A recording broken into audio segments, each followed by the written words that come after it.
What's going on, everybody? Welcome to another edition of SEC Talk with your hosts, Holden and Cody.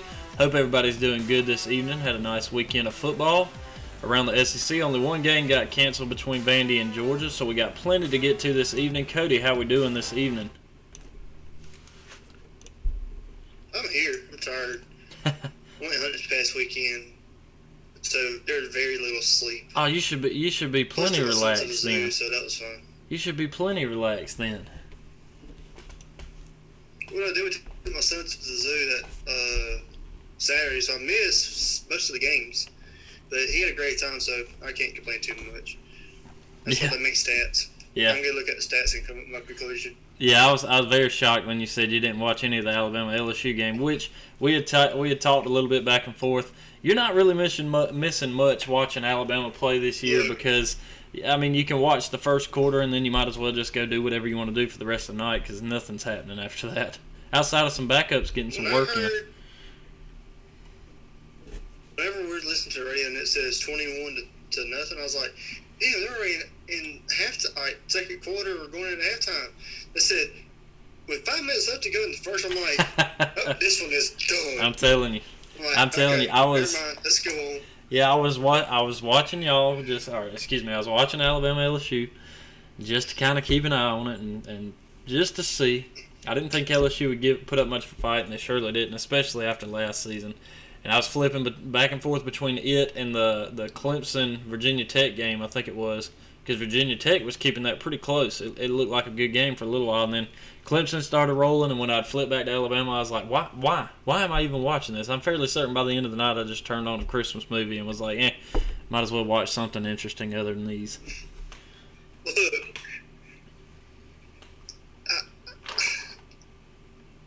there's reasons why you don't talk smack in college football. I don't care who you are. You don't talk smack. And I think last night we all saw why you don't talk smack just because you had one good year. Because this year, LSU got found out the hard way why you don't sing before that fat lady does. Mm-hmm. Which, they had. I'll give them this credit. I'll give them credit to say that last season they had all the right in the world to talk, just like if y'all wanted to this season, you got all the world to talk. It's what Coach O said in the locker room. And he said, that's not something that should be videoed or something, and it shouldn't have been something that got out there. It should have been motivation to his team, which it was. They went on and won the national championship, had an unprecedented season for sure, especially in Joe Burrow's eyes. But this season's a different one, and unfortunately that information got out. The video leaked. Everybody saw it. And it became nothing but bulletin board material for Alabama and their players, coaches, everybody. And obviously, just like Nick Saban said before the game, he said, I think we got to show them or teach them a different way of thinking about things. And sure enough, I believe after the 55-17 drumming, they figured that one out pretty quick. Yeah. I mean, for a head coach to go around saying that's one thing. I mean, what was it, a couple of years ago, Scott Cochran destroyed a trophy in the locker room. Now, that's a strength and conditioning coach. That's not your head coach. That's different to me. Yeah. Because your head coach is the quarterback on the field. Like, your quarterback on your field, that's your picture player right there. Oh, yeah. Well, your head coach is your pitcher guy. And if he does something like that, it don't make your team look good, especially with everything going on with LSU this year. LSU, they need Les Miles back with his voodoo, basically. I will say this. I mean, they're everybody that's left is extremely young. LSU, after the opt-out of Marshall before the game, last week, whenever he opted out, that left but one returning starter from the LSU offense a season ago. Only left one guy. And it's really hard to take a national championship team and get diminished down to just one guy remaining and expect to be, anywhere nearly the caliber that you were the season before. But we'll get a little bit more into that once we get to some games. But one thing I wanted to say that was kind of interesting to me was the 12 o'clock slate. Those were the most interesting games. Texas Auburn, that was pretty close. And how about Arkansas Missouri being the closest game and the most exciting game to watch? Because Florida Tennessee for the most part wasn't. Kentucky South Carolina wasn't. Alabama LSU wasn't. Yeah, A&M and Auburn was real kind of, I wouldn't say back and forth. Yeah, it was close the whole time. Yeah, it was a good battle through three quarters. But Arkansas, Missouri, and I'll mention it because I know you're going to say it. I called it early. Yeah. I was like, look, Arkansas and Sam Pittman and Felipe Francis got the lead. I'm like, I don't think Missouri could have done it. But during the week. Go ahead and tell everybody. Go ahead and tell everybody what you texted me before the fourth quarter even started. Cody texted. He said, "Oh yeah, Cody texted." I'll go back and look at the text. Cody said, hold on. "Cody said, well, I'm 1-1 on the night." I was looking on the app, and the app was always delayed like 5 minutes. Especially when you up in Greenville, you ain't got no signal up there. I'm trying to keep up with the scores, and I was like, ain't no way. And then when I finally got to pull up on Hulu, I was actually watching, I'm like, okay, there's a chance. Because I didn't watch none of the game. I was just looking at the numbers. Oh, yeah. It was... So once I actually started watching it, I was like, okay, never mind. It was wild, which we'll get to it. We'll get to that coming up. But let's jump into some news. As you guys, if you're watching on YouTube, on the left side, I've not updated any of the rankings. I haven't updated any of the win-loss column. I will do all of that for the Thursday show after Tuesday's College Football Playoff Selection Committee puts out their third week of rankings, because I really don't feel like going in and changing all these to the AP poll when I'm going to have to turn right back around and change it again, because at this point, to me, the AP poll does not matter. College Football poll is the only one that matters when it comes down to the grand scheme of things. So we'll update that for you guys on Thursday's show. But we'll jump into a little bit of news real quick. Most of that's going to be pertaining to some coaching positions. We got some coaching movement, some firing, and some guys that are looking to find a place and a home that may not be where they are right now. Time to introduce our new program, dude, or a new segment. What's that? Sorry. No, you're good. Go ahead. I said we just go ahead, if you want to, go ahead and introduce our new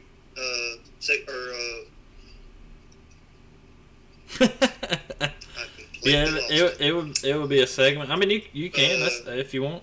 Yeah, a new segment. So we're gonna have a new segment coming up, guys, that we're gonna kind of work on, especially because it happens every. If you're listening on a podcast, if you're on a podcast, look us on YouTube, because we're definitely gonna have some more visuals going on behind us now. Especially once we get this going, probably after this season. But we'll work on it during the time. But we're going to have a new segment. What do you want? We're going to go with just... we can figure that out. Time coming. Yeah. Coaching hot board. I like that. For right now, we're going to call it... For now, we're going to call it the coaching hot board. Basically, where we just go over coaches from the offensive coordinator, head coach, defensive coordinator, special teams, strength and conditioning, and just whoever plays a major part in the team as far as coaching, we'll kind of try to keep up with that. We're talking about how we want to do it. We know we're an SEC podcast, but because of the coaches always changing, especially inside and outside the league, we may try to keep up with it. The top five, or the Power 5 conferences as far as their coaching changes, but we'll definitely get some more on that. So keep an eye out on our social media pages. We're on Facebook and Twitter at SEC Talk 20, and stay tuned on that. But without further ado, if you want to take it away with South Carolina. All right, yep. So far, obviously Will Muschamp was fired. I guess it's been, 2 weeks ago now. It's kind of hard to keep up with as weeks move by, and we have so many, a couple of games that gets postponed here and there. So Will Muschamp's out, and South Carolina has decided on their head coach for the future.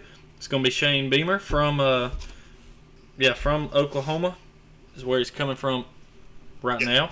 He's been the assistant head coach there as well as the tight ends coach from 2018 to this season, where he will now reside as the head coach at South Carolina. A little bit of background on him. He is from Charleston, South Carolina. He played at Virginia Tech. He was a wide receiver and a long snapper from 1995 to 99. In 2000, he was a grad assistant at Georgia Tech. And then from 2001 to 2003, he was also an assistant at Tennessee. Moving on to 04 to 06, cornerbacks and a receiving corps coach there at Mississippi State.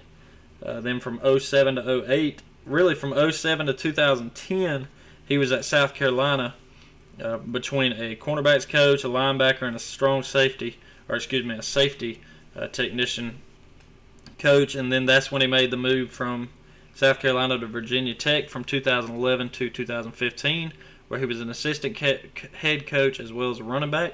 Then he was at Georgia from 2016 to 2017. For that season, he was a tight ends coach and a special teams coach. Then the latest is where he's been as the assistant head coach as well as tight ends coach there at Oklahoma from 2018 to 2020. He is 43 years old, and I don't know, there's a little bit of controversy of, is he really the guy that South Carolina should have gone for and pulled the trigger on? Maybe it's the main guy and the only guy who was truly interested in that position. I'm not 100%. I mean, I'm sure plenty of coaches are looking to gun and fire to be back in the SEC or in the SEC in general. I know a couple other names like Hugh Freeze and a couple other guys that would love to get their feet in the SEC or back in the SEC for Hugh Freeze's sake. But I don't know if that was a landing spot for him there at South Carolina. Nonetheless, Shane Beamer will be the guy. And Cody, how do you feel about him kind of coming in? He's had his footprint in the SEC pretty much from being a grad assistant back in 2001 with Tennessee all the way until 2017 when he was with Georgia before going out and hitting Oklahoma there for a little while. Yeah, I think it's good to have him come in as a head coach for South Carolina, because they definitely need somebody there who understands the game. And I think with him having such that wide, extensive background, it definitely helps as far as saying, look, this is what we're going with. He's been all over Southeast and Midwest. So, I mean, it helps that he was at South Carolina too when Steve Spurrier was there. So that, I think that kind of gives him a little more of an edge over the other candidates that they were looking at. So maybe he can bring some of that Steve Spurrier back to South Carolina, because to me, I think Steve Spurrier was. I don't think he was the best coach for South Carolina, but the time he was there, they were dangerous to play. And after he left, it kind of, you really didn't know what you were going to get. There was no consistency there. And I think Shane's going to bring that back to South Carolina. You'll see a more consistent team this year or next year once he gets his boys, hopefully gets them through spring training, gets them back on the right track, starts a recruiting class. So we'll definitely have to keep an eye on South Carolina over the next couple of years to see how he transforms that team compared to the past couple of months. Yeah, I think. I mean, I hate to say it. I don't necessarily dislike Will Muschamp, but I think the problem that South Carolina had is they hired a guy who failed at Florida, where you have multitudes of opportunity to get great recruiting down there and have just a great overall team. And I'm sorry to say it, but that's what it was. Florida was not necessarily to the caliber they are right now with Dan Mullen, or even back when Steve Spurrier was around. Urban Meyer, he didn't get that done there. I think South Carolina expected him to make it better, and he hasn't in the past few years that he's been there. Unfortunately for him, he'll move on and try to find a job elsewhere. And it's kind of odd to say that I kind of feel like a Vandy might be a match for him. Maybe he can get him at least to like a 6-4. Well, I guess it would be more like a, I don't know, 7-3, something like that. I doubt it could happen, but being at South Carolina right now is a tough. Being at South Carolina right now is a tough place to be because you're competing with Clemson, who's a top team, Georgia, who's a top team. North Carolina's not terrible right now, but you're competing with some really, really big dogs up there not only in Florida. recruiting but just in general and playing right there around that vicinity of the country. So kind of he's got his work cut out for him for sure, but we'll see how he does. This will be his first true head coaching position that he gets. Well, go ahead. Okay. As far as Muschamp coaching, I don't see him being back in the SEC. I saw a rumor earlier about Arizona and Texas maybe looking to replace some head coaching, so he may find a bus out that way. But as far as in the SEC, I don't think he'll be here even for Vandy. Honestly, I know the records didn't show it, but to me, Derek Mason's a better coach than Will Muschamp. So that's just another story for something else or for another time. But I just don't see him being back in the SEC. He failed at Florida. He failed at South Carolina. 2 strikes, man, you're out. We've just seen that so many times in the SEC where coaches are to be good for a little bit, and once they fall off and they can't recover, they're gone. Yeah. And Les Miles, Urban Meyers, which there's controversy there with Urban Meyer about what happened at Florida, and that's the reason he went to the Big Ten. I honestly think that he knew he couldn't continue to compete as far as recruiting wise and coaching wise with the SEC with the caliber of coaching that was coming in. They brought in Jimbo Fisher from the ACC. He fits A&M. You got Kirby at Georgia, who's working on it. He has some adjustments he needs to make at the same time, but he's making them. You have Lane Kiffin at Ole Miss. You have Sam Pittman at Arkansas. Mike Leach at Mississippi State. You have some really good coaches at some really good schools. And I think within the next 5 years, these teams in the SEC are going to be bigger and more dangerous to play. And it's not going to be the ones that you already know and see. It's not going to be the LSUs, the Floridas, the Georgias, the Alabamas. It's going to be the Mississippi State, Ole Miss, Arkansas, A&M. You're going to see these other teams kind of say, look, we're here too. So we'll definitely have to keep an eye on the coaching adjustments over the next few years for the SEC. Yeah. No, I know you had also mentioned a couple of things about a couple of Kentucky coaches to me earlier. Go ahead and hit me with some of that information. Yeah, Kentucky's coach Mike Stoops fired his offensive coordinator, 80 grand, and quarterback coach Darren Hinshaw.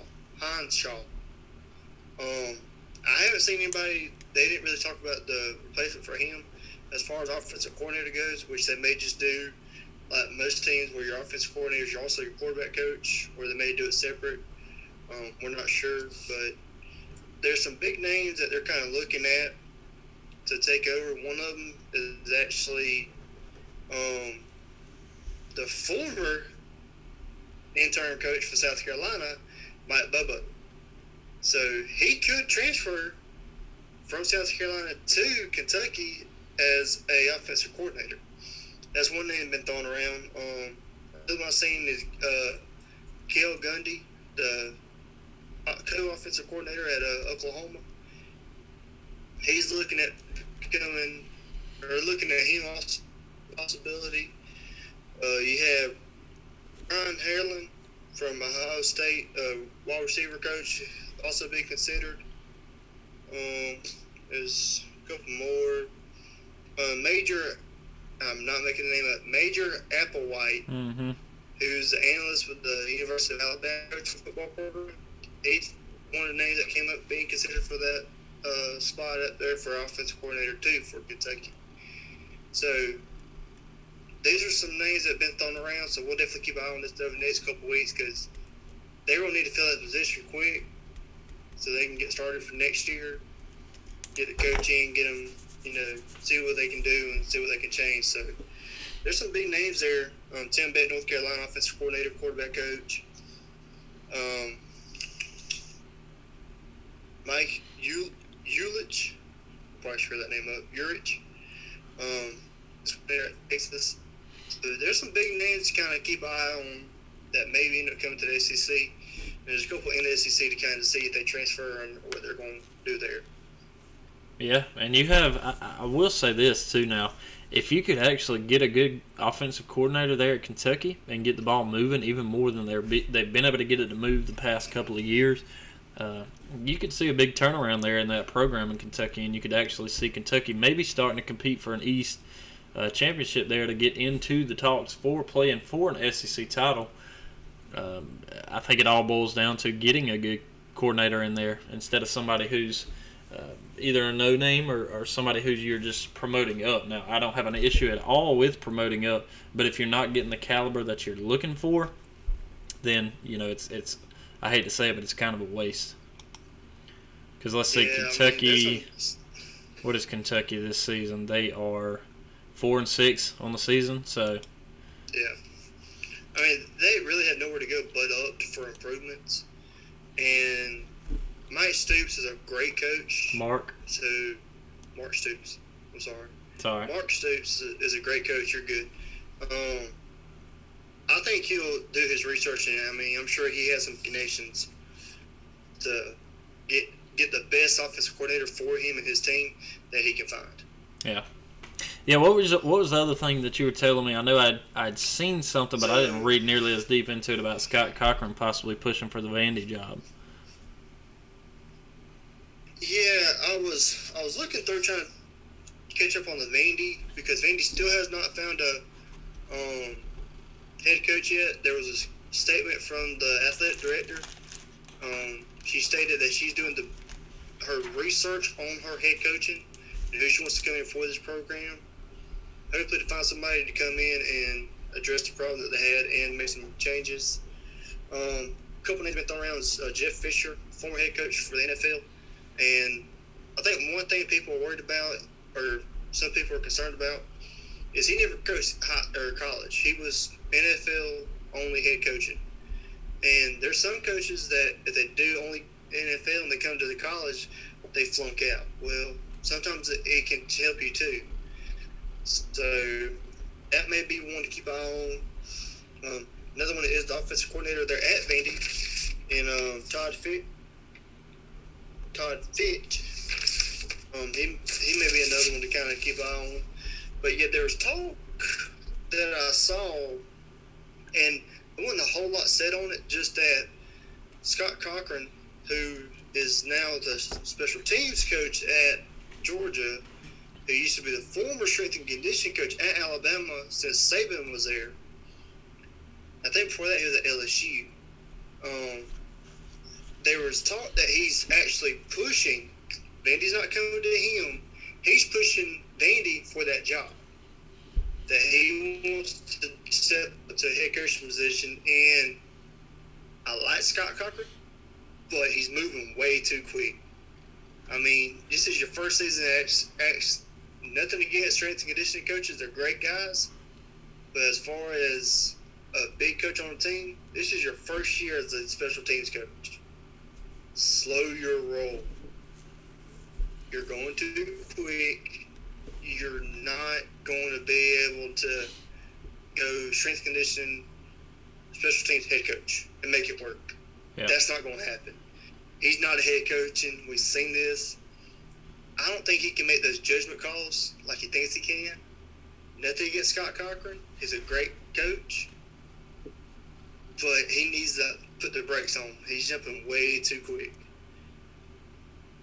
Yeah, I do think he should have spent a little bit more time under Nick Saban. So many people leave that Alabama program way too early. I give credit to Kirby Smart because he's one of the only ones who actually sat there as an assistant to Nick Saban and sat and learned enough to be able to come in as a head coach and be successful. I mean, you saw it a couple of years ago. Granted, he fell to Alabama in the national championship, then turns around the next season, still wins the SEC.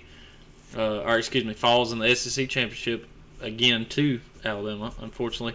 But for 3 consecutive years, won the SEC East, won the SEC title, won a playoff game, fell in the national championship, and was in the SEC championship game 3 years straight. So he stayed there long enough. I think Scott was there for a while there at Alabama. Again, not in a higher up coordinator position or anything like that, but only 1 year under Georgia as an actual team position player. I just don't think it's enough to learn long enough to really. I get that you're holding the belt of a head coach, but that's not the same thing as being the guy who's actually out there doing the jawing. Yeah, I mean, we know Scott Cochran can run his mouth for the best of them. We've seen it several times. But I think it's a different category once you start getting to head coaching. But as you mentioned, as far as Saban taking coaches and sending them to a head coaching job, the offensive coordinator for Alabama is actually being talked about going up there to Vandy at the same time with Steve Sarkisian. Mm-hmm. So, kind of keep out there. The offensive coordinator at Florida should be talking about that too, Brian Johnson. So there's several big guys here in the SEC that there's talk about them going up there or wanting to go up there in Scott Cochran's case.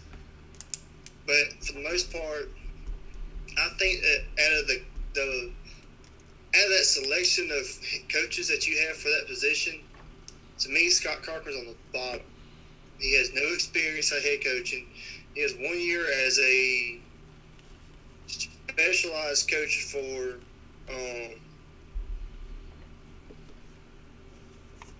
players, not strength and conditioning. He's only had 1 year for special teams, and how is he? Well, I ain't got him pulled up. We'll have to go and look and see how Georgia's doing on special teams this year. I haven't heard a whole lot. Returning yards, Georgia's doing very well. As far as getting returns on yards, Georgia, I think it's probably top in the SEC as far as return yards on punts as well as kickoffs. As far as field goals go, our field goal kicker's not necessarily the top around the SEC or around the country. I know there's some other guys that are doing fairly well. So, I mean, I think it's doing, okay. I'm trying to pull up stats. Right now, according to ESPN's efficiency rating, punt returns are 46 nationally at 9.46 yards a return. Kickoffs 39 nationally at 23.31. Punt coverage 55th nationally, and kick coverage is 99th nationally. So he's still. I think he has a lot of work to do to prove himself as a coach. Start special teams, man. Get you a good foundation there. Then I think find you either offensive coordinator or defensive coordinator, whichever one you want to do, and go from there. What are you laughing at? What are you laughing at? I know, I'm trying all day. I was looking at something that cracked me up. All right, sorry. So let's take a quick break real quick. We're already about halfway through this episode, and we've got a lot of content to still get to. So let's take a quick break and we'll jump back into it.